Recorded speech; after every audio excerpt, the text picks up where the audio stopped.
First unit start करते हैं। First unit का फर्स्ट चैप्टर है आवर्तबीजी पादपों में जनन। इसे इंग्लिश में कहते हैं रिप्रोडक्शन इन एंजियोस्पर्मिक प्लांट्स।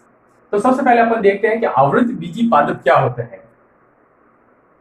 आवृत यानी कि ढके हुए, बीज युक्त पादप, बीजी पादप यानी कि ऐसे पादप जिनके बीज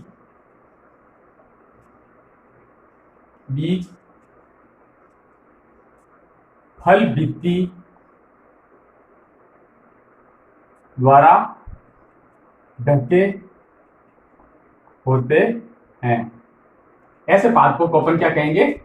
आवृतबीजी पादप कहेंगे। ठीक है। अब किस प्रकार से फल भित्ति द्वारा ढके हुए रहते हैं? अपन कोई भी फल का उदाहरण अगर अपन ले जो कि आवृतबीजी पादप का फल है, जैसे चीकू, आम है, और भी कोई उदाहरण ले सकते हैं। जैसे अगर अपन चीकू का उदाहरण लेते हैं या आम का उदाहरण लेते हैं, तो चीकू में अगर अपन देखें तो इसके अंदर जो बीज होता है, वह बीज चारों ओर से ढका हुआ रहता है। ठीक है ना। अब किससे ढका हुआ रहता है? वह फल भित्ति द्वारा ढका हुआ रहता है। ठीक है। फल भित्ति द्वारा ढका हुआ रहता है, यानी कि ये फल भित्ति ही आप खाने के लिए इस्तेमाल करते हैं। फल भित्ति वापस बाह्य फल भित्ति, मध्य फल भित्ति और अंतर फल भित्ति 3 प्रकार की होती है। आपने 11वीं में पढ़ रखी है। ठीक है। तो ऐसे फल युक्त पादप जो होते हैं या ऐसे बीज जो कि इस आवरण द्वारा ढके हुए हैं और वो जिस पादप में पाए जाते हैं, उन पादपों को अपन क्या कहेंगे? आवृतबीजी पादप कहते हैं। इसी प्रकार से आम का भी उदाहरण ले सकते हैं। आम में खाने वाला जो भाग है जो कि फल भित्ति होता है। ठीक है ना। और ये गुठली जो है, अपन जिसको गुठली कहते हैं, वो बीज होती है। ठीक है ना। अब ये गुठली भी चारों ओर से ढकी हुई है, यानी कि ऐसे पादप क्या कहलाएंगे? आवृतबीजी पादप कहलाएंगे। इनको इंग्लिश में एंजियोस्पर्म कहते हैं या एंजियोस्पर्मिक प्लांट्स भी कहते हैं। अब आगे अपन देखते हैं। आपके सबसे पहले एक टेक्निकल टर्म है अल्टरनेशन ऑफ जनरेशन या पीढ़ी एकांतरण।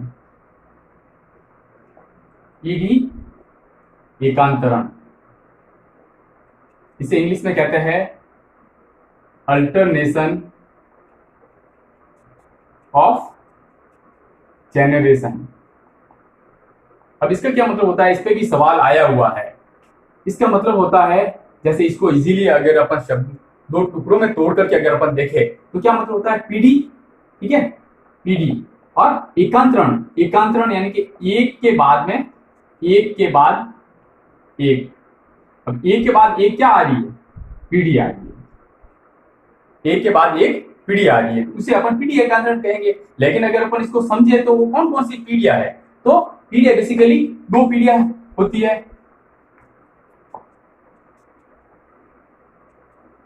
प्रथम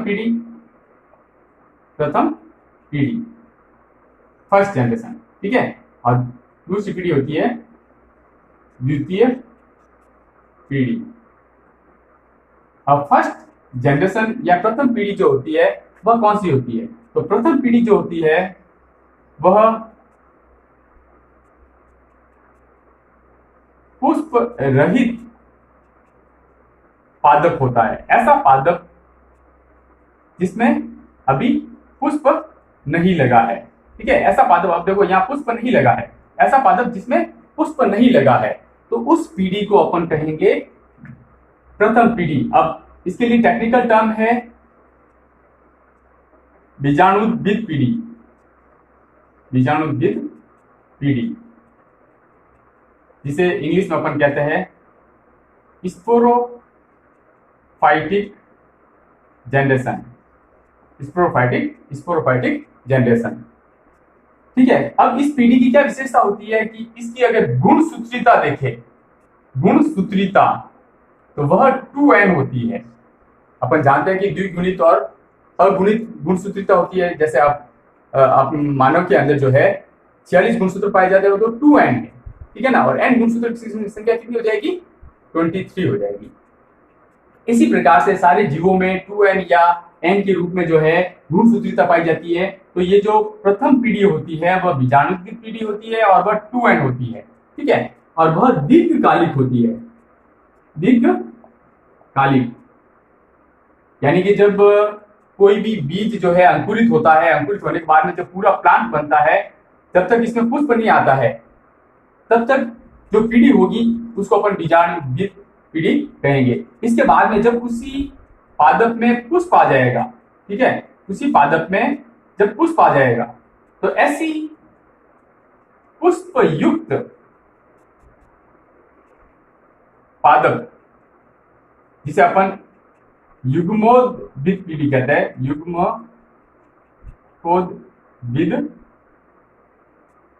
पीढ़ी कहते हैं, ठीक है। तो ऐसे पादप को जिसमें पुष्प आया है, ठीक है, अब उस पुष्प में क्या है, परागकण है, परागकण है, ठीक है ना। और परागकण जो है वह क्या है, इसका युग्मक है, युग्मक है। और अपन जानते हैं 11th में बेसिक चीजों में अपन ने पढ़ा है कि युग्मक जो होता है उसमें उसकी गुणसूत्रीता कितनी हो जाएगी, n हो जाएगी, ठीक है ना। युग्मक जो है उनकी गुणसूत्रीता n हो जाएगी। तो यह पीढ़ी जो है वह युग्मकोद्भिद पीढ़ी होती है या अगुणित पीढ़ी होती है, ठीक है ना। और यह पीढ़ी जो है वह अल्प समय के लिए होती है, अल्प समय के लिए ही होती है। यानी कि इसमें जो युग्मक बनेंगे, परागण बनेंगे, परागण जो है इसका परागण हो जाएगा, उसके परागण के बाद में जो है एक नई पीढ़ी का वापस निर्माण होगा, ठीक है ना। यानी बीज भ्रूण बनेगा, भ्रूण से बीज बनेगा और बीज से वापस जो है ये प्रथम पीढ़ी का निर्माण हो जाएगा। यानी कि ये द्वितीय पीढ़ी जो है वापस प्रथम पीढ़ी में जाएगी और प्रथम पीढ़ी जो है वापस द्वितीय पीढ़ी में जाएगी, ठीक है। तो इस प्रकार से ये इन पीढ़ियों का क्रम इस प्रकार से चक्र चलता रहता है। इसी को अपन पीढ़ी एकांतरण कहते हैं। ये कई बार सवाल भी आता है। इसमें एक सवाल ऐसे भी आता है एग्जाम में कि ये दीर्घकालीन पीढ़ी या बीजाणुद्विद पीढ़ी जो होती है वह दीर्घकालिक होती है और इसके ऊपर कौन सी पीढ़ी निर्भर होती है, युग्मकोद्भिद पीढ़ी जो है इसके ऊपर आश्रित होती है, ठीक है ना।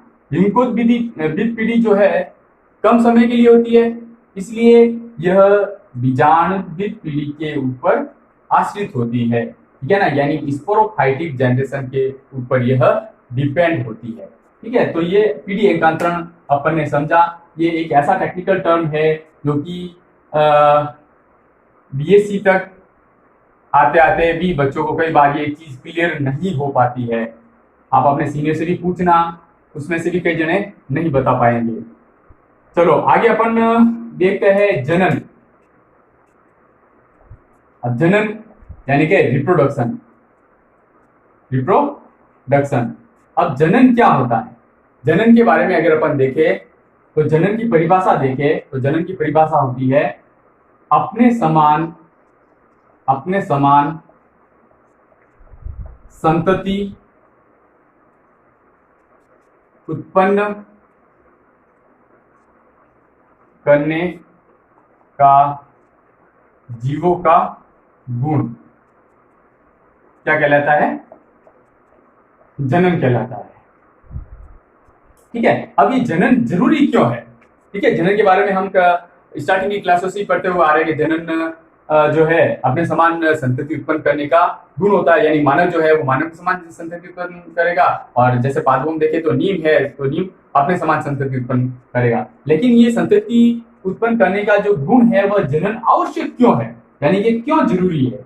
अगर अपन देखें तो क्यों जरूरी है तो क्यों का उत्तर अपने को यह मिलेगा, यह वंश वृद्धि के लिए जरूरी है, वंश वृद्धि होती है।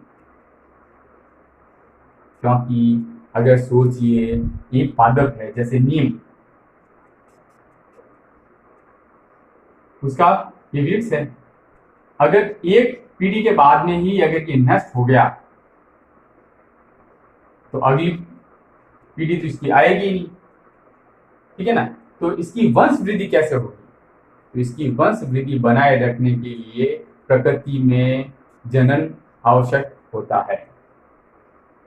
ठीक है। अब ये जनन जो होता है इसको बहुत ही शानदार ट्रिक से अपन पढ़ेंगे, इसके प्रकार पढ़ेंगे अपन कि ये कितने प्रकार का होता है। तो इसके प्रकार अगर अपन देखें, जनन के प्रकार, जनन के प्रकार, तो ये कितने प्रकार का होता है। अब जनन जो है वह दो प्रकार का होता है, लैंगिक जनन जिसे अपन कहते हैं सेक्सुअल रिप्रोडक्शन, सेक्सुअल रिप्रोडक्शन। देखो थोड़े बहुत टेक्निकल टर्म्स जो है इंग्लिश के भी अपने को याद करने पड़ेंगे, क्योंकि ये भी आगे जाकर के बेनिफिशियल होंगे। जैसे अगर हीमोग्लोबिन जो है, इसको हीमोग्लोबिन को हीमोग्लोबिन ही कहता है इंग्लिश और हिंदी में। इस प्रकार के से कई ऐसे टर्म्स आएंगे जैसे जीनोफाइट है, जीनोफाइटिक कैरेक्टर है, लक्षण प्ररूप को जिसे फिनोफाइटिक कैरेक्टर अपन कहते हैं। तो ये कैरेक्टर जो है, ये सब जो होते हैं कई टेक्निकल टर्म्स इंग्लिश में भी एग्जाम में आ जाते हैं, इसलिए अपने को बीच बीच में जो जरूरी शब्द होंगे वो अपन हिंदी और इंग्लिश दोनों में देखेंगे, ठीक है ना। लैंगिक जनन। और दूसरा प्रकार होता है अलैंगिक जनन, अलैंगिक जनन, ठीक है। तो सबसे पहले अपन देखते हैं लैंगिक जनन।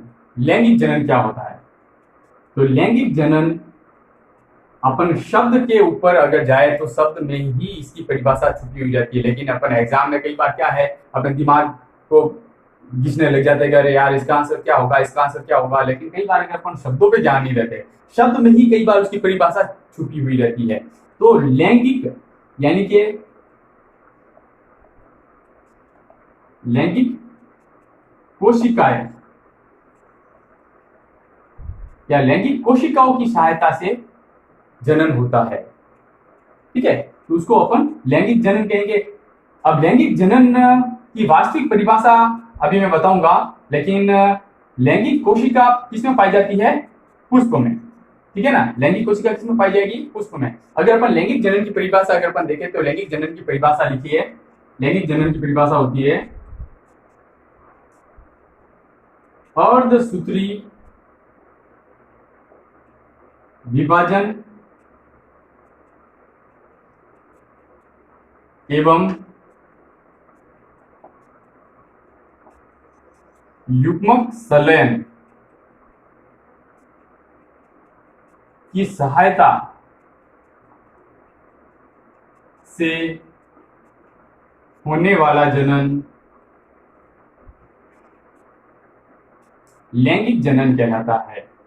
लैंगिक जनन कहलाता है, ठीक है ना। यानी कि यह एक ऐसा जनन है जिसमें अर्धसूत्री विभाजन होना बहुत जरूरी है, ठीक है।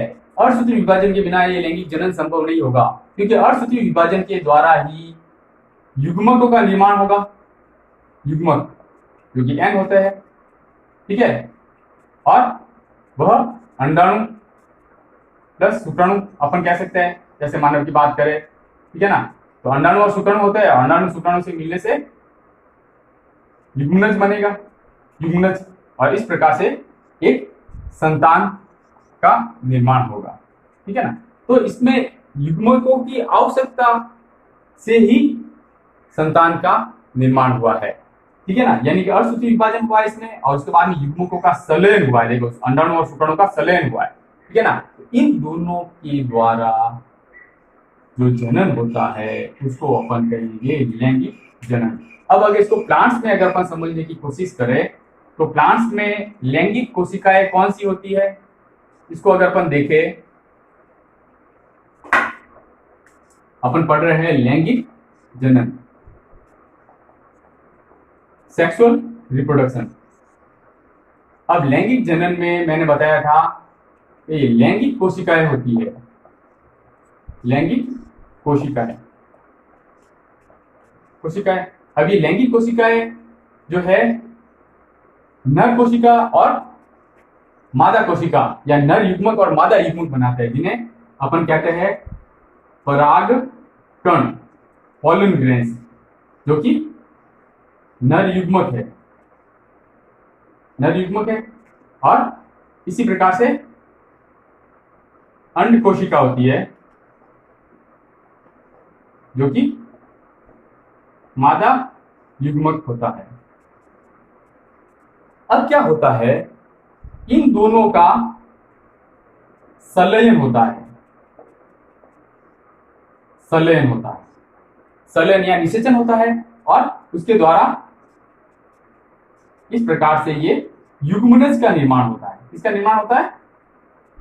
युग्मनज, जिसे इंग्लिश में जाइगोट भी कहते हैं। ठीक है, अब इस युग्मनज से आगे संतान का निर्माण होगा, संतान, जो कि एक नवपादप कहलाती है, नवपादप, और यह एक विकसित पादप का रूप धारण करेगी। ठीक है ना। तो ये सारी प्रक्रिया जनन की जिस विधि में संपादित होती है उसको अपन लैंगिक जनन कहते हैं। इसकी परिभाषा वापस अपन रिवाइज करें तो ये होती है कि अर्धसूत्री विभाजन एवं युग्मक संलयन की सहायता से होने वाला जनन जो है वह लैंगिक जनन कहलाता है। अब अपन लैंगिक जनन के बारे में अगर अपन देखें तो लैंगिक जनन हेतु लैंगिक अंग होते हैं या लैंगिक भाग होते हैं। ठीक है ना। अब पादपों में लैंगिक जनन अपन पढ़ रहे हैं, इसलिए अपन पादपों के लैंगिक भाग के बारे में देखेंगे। तो पादपों का लैंगिक भाग जो होता है वह पुष्प होता है। ये क्या है? लैंगिक भाग। ठीक है, यह लैंगिक भाग होता है। जैसे ये पादप है तो पादप में ये पुष्प वाला भाग हो गया, ये लीफ वाला भाग हो गया, तो ये तो कायिक भाग है और ये लैंगिक वाला भाग है। ठीक है ना, ये वाला लैंगिक वाला भाग हो गया।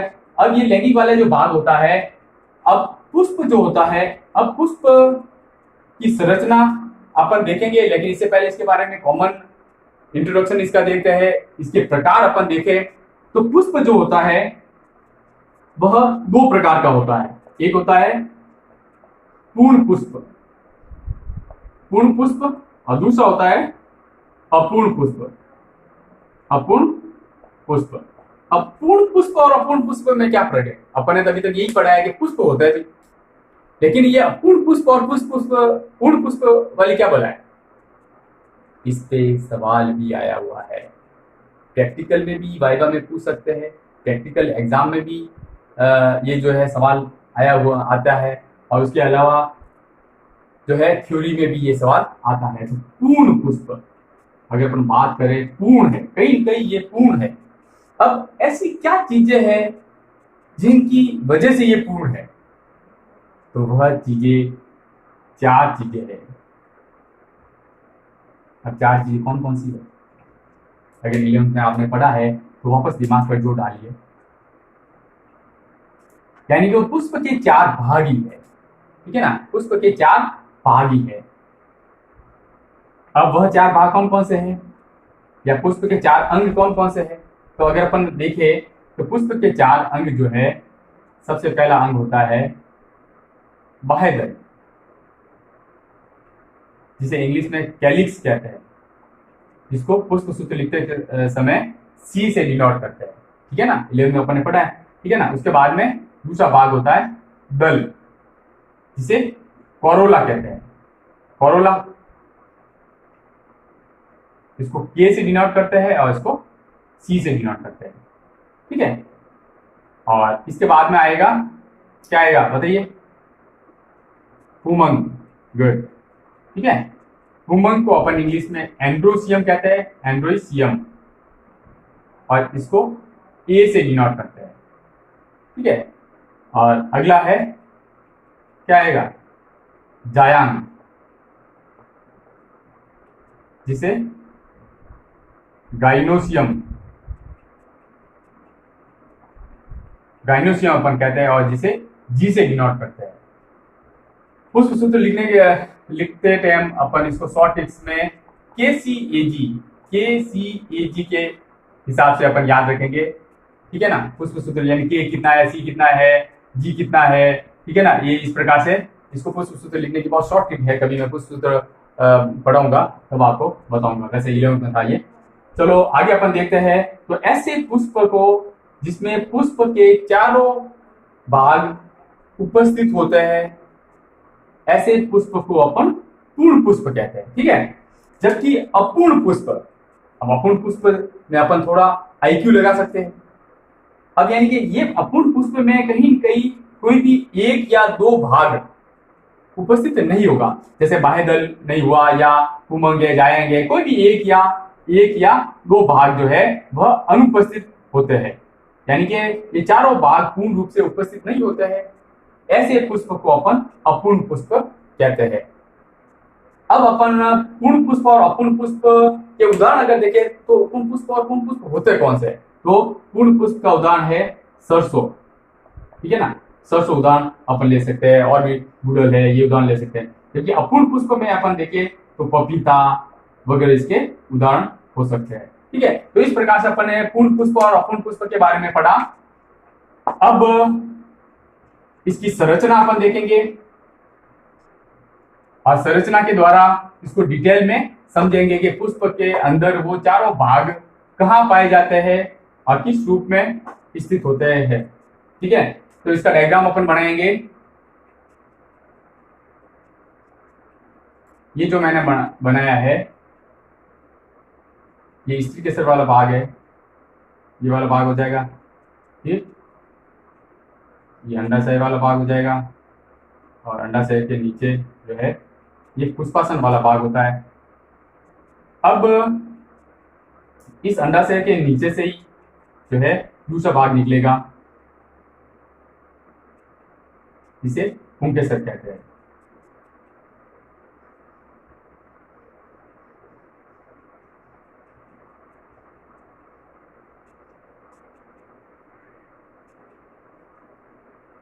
इस अंडाशय के अंदर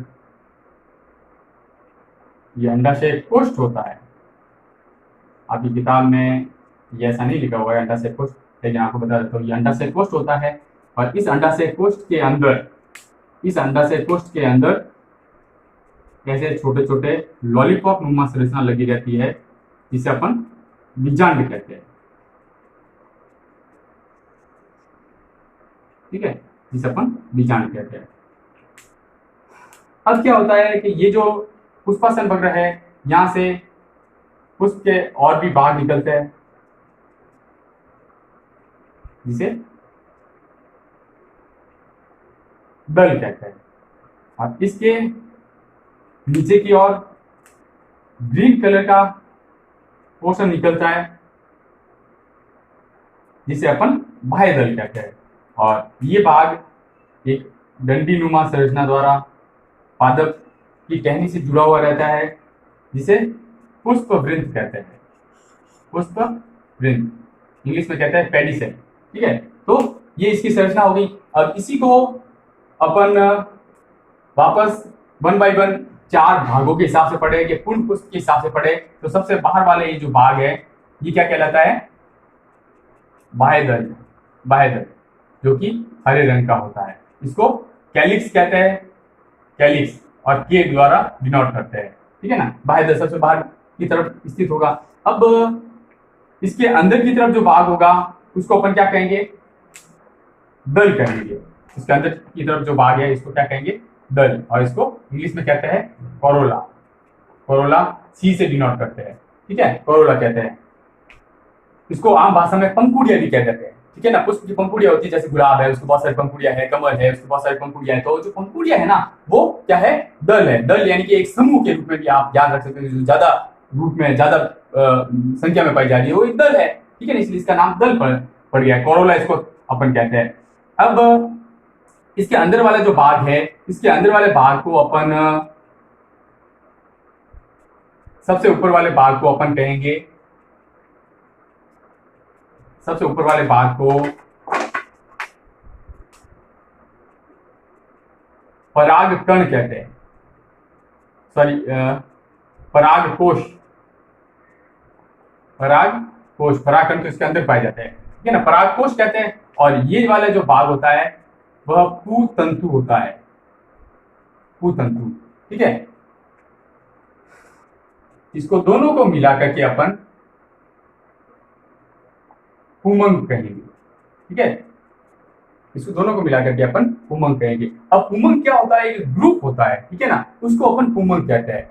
यानी बहुत सारे पुंकेसर मिलकर के पुमंग का निर्माण करते हैं। तो इसकी एकल इकाई जो है, एकल इकाई वह क्या है? पुंकेसर। पुंकेसर, ठीक है ना। पुंकेसर एकल इकाई जो है ना, पुंकेसर है, और इसके अंदर जो ये पाए जाएंगे वह परागकण होता है, जो कि क्या होता है? युग्मक होता है, नर युग्मक होता है, ठीक है ना, नर युग्मक होता है। तो यह जो है नर जनन अंग है पादप का, ठीक है ना। पुंकेसर या पुमंग जो है नर जनन अंग होता है। इसे इंग्लिश में अपन कहेंगे एंड्रोसियम, एंड्रोसियम ये द्वारा रिप्रेजेंट करता है इसको। इसके बाद में ये वाला, इससे पहले वाला जो भाग है ये स्त्रीकेसर वाला भाग है। सबसे ऊपर वाला जो भाग है इसको स्टिग्मा या वर्तिकाग्र कहते हैं, वर्तिकाग्र, इसे इंग्लिश में स्टिग्मा कहते हैं, इसको वर्तिका कहते हैं, वर्तिका यानी स्टाइल, ठीक है। और इस वाले भाग को अंडाशय कहते हैं, अंडाशय या ओवरी इंग्लिश में, ठीक है ना। तो इन तीनों को मिला करके अपन जायांग कहेंगे, जायांग कहेंगे, ठीक है। और इसी को अपन इंग्लिश में गाइनोसियम कहते हैं, गाइनोसियम, गाइनोसियम जिसे अपन जी द्वारा रिप्रेजेंट करते हैं। और इसकी एकल इकाई जो होती है, एकल इकाई जो है वह क्या कहलाती है? स्त्री केसर कहलाती है, स्त्री केसर कहलाती है, ठीक है। अब स्त्री केसर को अपन अंडप भी कहते हैं, एकदम इस वर्ड को अच्छे से याद रखना, इसको अंडप भी कहते हैं। ये कई बार आएगा, ये आपने 11 में भी पढ़ा होगा कि द्विअंडपी है, एक अंडपी है, ऐसे पुष्प होते हैं, ठीक है ना। तो अंडप की संख्या कितनी है? अगर एक है तो एक अंडपी हो जाएगा, और दो है तो द्विअंडपी हो जाएगा। तो इस प्रकार से ये वाला स्त्री केसर वाला भाग ये कंप्लीट हो गया, ये वाला भाग कंप्लीट हो गया, और ये दल वाला भाग हो गया। और इसमें अंडाशय वाला जो भाग है, इस अंडाशय में अगर देखें तो ये अंडाशय कोष्ठ होता है, अंडाशयी कोष्ठ, ठीक है। ये जो इस प्रकार की संरचना मैंने बनाई है, ठीक है। और इसके अंदर ये ग्रीन कलर के लॉलीपॉप नुमा संरचना जो बनाई है वह क्या कहलाता है? बीजांड कहलाता है, बीजांड, इंग्लिश में ओव्यूल कहते हैं। और यही आगे जाकर के बीज का निर्माण करेंगे, ठीक है। यही आगे जाकर किसका निर्माण करेंगे? बीज का। तो ऐसा सवाल भी आ जाता है कि बीज जो है वह किसका रूपांतरित भाग है या किससे निर्मित होता है? तो बीजांड से निर्मित होता है। इसी प्रकार से ये पंखुड़ियां वगैरह जो है वो कई बार लगी हुई भी रहती है और जड़ भी जाती है, लेकिन ये अंडाशय वाला जो भाग है, अंडाशय वाला भाग भी फूल करके बड़ा होता है, और ये भाग ही बड़ा इस प्रकार से भाग बनाएगा। और वो बीजांड जो है अपन ने थोड़ी देर पहले चीकू और आम वाले में देखा था ना, तो वही बीज में डेवलप हो जाएगा, बाकी सारे भाग जो है वह जड़ जाएंगे। लेकिन कुछ पौधों के अंदर जैसे बैंगन वगैरह में देखे तो इसमें बाह्य दल वगैरह लगे हुए भी रहते हैं, ठीक है ना। तो इस प्रकार की स्थिति होती है। पुष्प ग्रंथि ये सबसे नीचे वाला भाग होता है, ठीक है। तो ये सारे भाग होते हैं। एक बार वापस अपन रिवाइज करते हैं। सबसे ऊपरी जो भाग होता है वह वर्तिकाग्र कहलाता है, ये वाला भाग वर्तिका कहलाएगा, ये अंडाशय कहलाएगा। तो इन तीनों से मिलकर के जायांग या स्त्री केसर या मादा जनन अंग का निर्माण होता है, ठीक है। इसके बाद में सेकंड नंबर पे अपन देखें तो ये पराग कोश है, इसके अंदर पराग कण स्थित है, ठीक है। तो पराग कोश एक नंबर हो गया। दूसरा भाग हो गया कुतंतु, ये दोनों मिलकर के पुमंग बनाते हैं। पुमंग ग्रुप को कहते हैं, और उसकी एकल इकाई को पुंकेसर कहते हैं। यानी कि बहुत सारे जो होंगे उसको पुंकेसर कहेंगे, उनको मिला करके अपन पुमंग कहेंगे, ठीक है। और उसके बाद में इसके बाद वाला जो भाग होता है वह दल कहलाता है, और इसके बाद वाला जो भाग है वह बाह्य दल कहलाता है, ठीक है। तो इस प्रकार से ये पुष्प की संरचना कंप्लीट होती है। तो इस प्रकार से अपना लैंगिक जनन अपन ने पढ़ा है। आगे अपन अलैंगिक जनन पढ़ेंगे। इससे पहले एक और सवाल अपन देखते हैं कि पुष्प जो है वह पादप का कौन रूपांतरित प्ररोह होता है, ठीक है ना। रूपांतरित प्ररोह यानी कि रूपांतरित तना होता है। पुष्प जो है वो पादप का रूपांतरित तना होता है? यह सवाल भी एग्जाम में आया हुआ है। तो साथ साथ में अपन ने काफी सवाल भी देखे और इस चैप्टर के बाद में जो है बुक के पीछे जो सवाल दिए हुए हैं वह भी अपन सारे सॉल्व करेंगे। अब अगला अपन अलैंगिक जनन देखेंगे।